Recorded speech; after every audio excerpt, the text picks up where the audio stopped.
Pakistan's making peace while India is making movies. The world's most dangerous war needed a mediator, and it was not India. Here is why that is a massive movement. There is a comparison being made right now across India's own newspaper, in its parliament, and by its own opposition leaders, and it's deeply uncomfortable for the Modi government while Pakistan's sitting at the center for the most consequential peace efforts in the world. India is on the sidelines, and the voices inside India are now asking out loud and how that happened.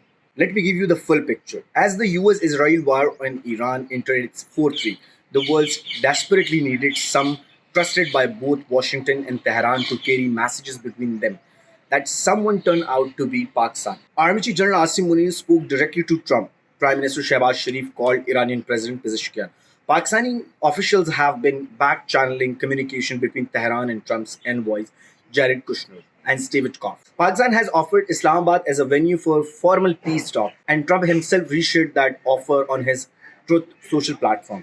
Now, look at what India was doing at the same time. Just 2 days before the war started on February 28, Prime Minister Modi was in Israel hanging Netanyahu. Congress leader Jairam Ramesh called that visit ill advised, saying it was a singularly distraught choice that undermined India's potential role as mediator. Opposition leader Rahul Gandhi went further, calling Modi's foreign policy a universal joke, saying Trump knows how to manipulate Modi and that India has been completely sidelined.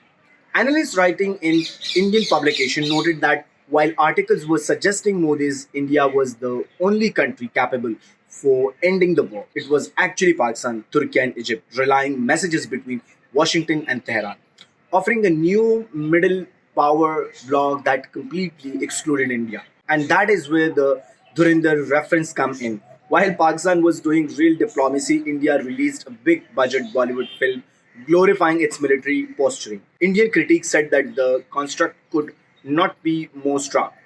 Real influence versus manufactured narrative.